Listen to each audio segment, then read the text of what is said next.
Yeah, so growing up as a deaf person, I communicate via sign language with my hands, and everyone in my family could hear, so they didn't all sign. So I faced a few barriers there. And, being at home, around the dinner table, at family time, I'd always be asking, what's going on, what's going on? And eventually I kind of just gave up, and I was a little lonely. And in that loneliness, I turned to books. And, books, they became my communication, my friend. And, we'd converse, and they'd help me imagine things. And that led me on the journey of poetry.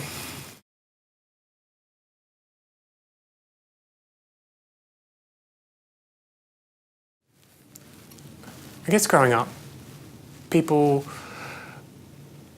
would look at me and say, oh, he's deaf, he can't do that. He's hearing impaired, he can't do that. So, does that I needed fixing? I faced plenty of barriers throughout my life. And so growing up, with that experience, they were some of the misconceptions, I think. And getting up as a performer and performing my poetry in front of various audiences, particularly audiences who could hear, that made me feel a little strange. Like, are they pitying me? Are they appreciating me just because I'm a novelty? Or are they looking at me like an artist? So, I guess that's not an uncommon misconception for people who are deaf.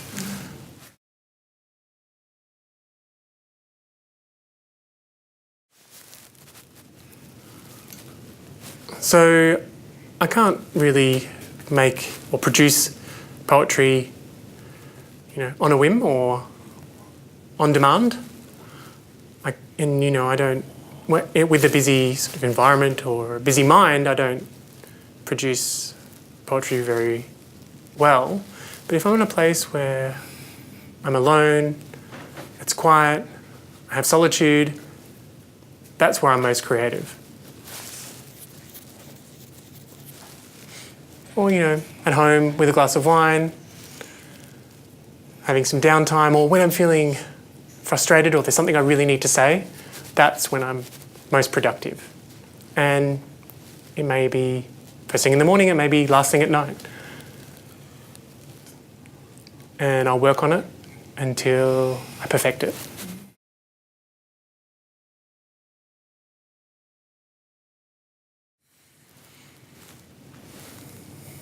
So many books. So if I was to choose one, it'd be hard. But one book that's dear to me was written hundreds of years ago, well before I was born. It was written by Alfred Tennyson. And I guess it's still my favourite and most brilliant book. It's so creative. The way that he turned word into pictures or images was amazing. And his books inspired me so much. There are other poets and artists that inspire me, but that one in particular.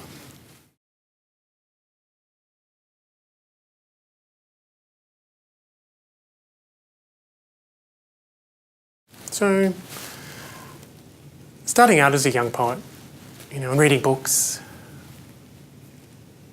and imagining things, I didn't share any of my work with anyone. I would just keep it to myself. Like they were my private stories in my private repository. And over time, I built that up. And I think it was about year 2000 in London. I went to a Deaf Expo, which was held every year in the centre of town. And I remember having this conversation with an old man. And he said to me, I heard you write poetry. And he asked me what I did with that. I said, I just really keep it to myself.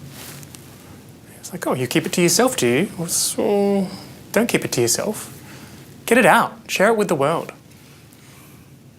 Show the world it's valuable.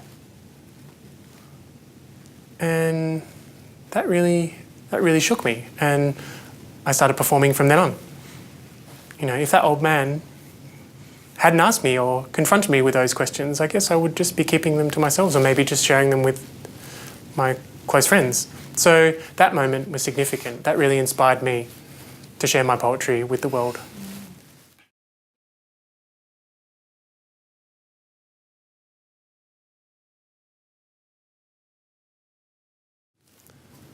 I guess, you know, through the experience of performing and after that performance, and I've given my all, I feel, you know, satisfied that I've shared all of me. So, yeah, it's really important to me.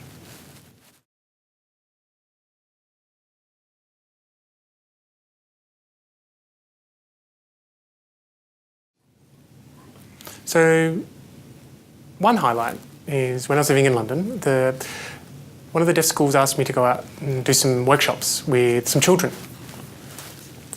So doing deaf poetry workshops with deaf children. And those children had never had the opportunity to experience poetry. They knew nothing of what poetry was. So going there and working with them, I'll tell you what, it was hard. But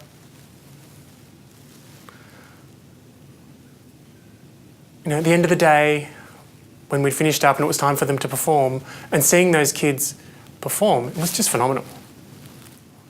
They were natural poets. They had the skills within them. They just needed to have that untapped. That was phenomenal. And that's something that, you know, is a dear memory. And then another memory is moving to Australia, you know, being involved in a number of different arts projects around poetry. And I think it was about 2011, 2012. I was involved in a project which was a creative development of the Butterfly Hands poetry. You might have seen it on YouTube, I don't know. But that project, you know, I was asked to be a part of it and just trying to create a poem that really related to, I guess, the experiences of the deaf community and the disadvantage that the community faces. And so we workshopped that and we developed Butterfly Hands.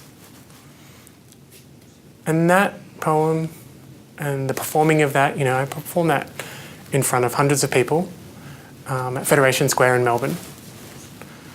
And that poetry became, you know, a performance and a song.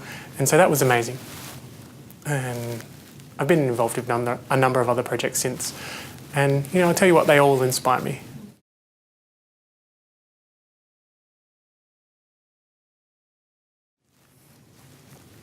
What inspires me, what moves me? I think my father.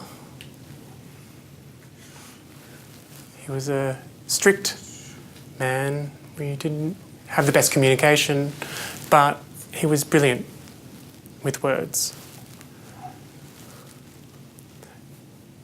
We didn't communicate in the best manner, but his body language was phenomenal. And that really inspired me, the way he moved and the way he expressed himself.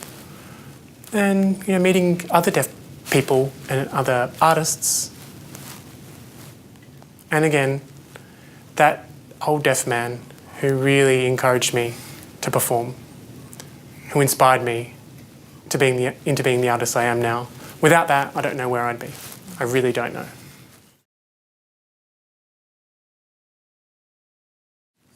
Yeah, I certainly do.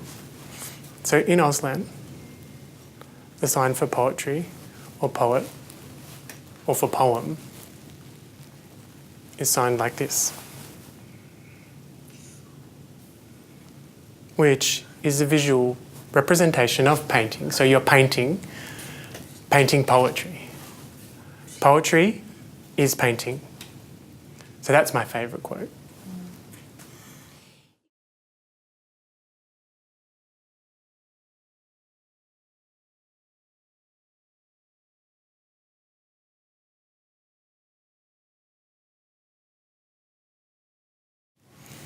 I really love telling stories.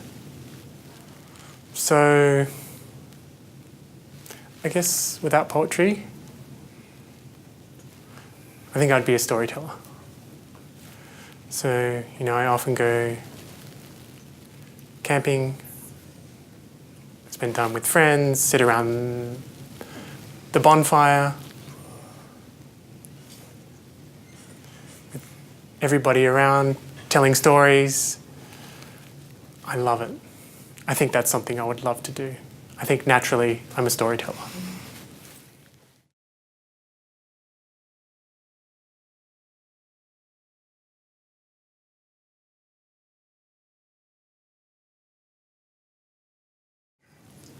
I think for now,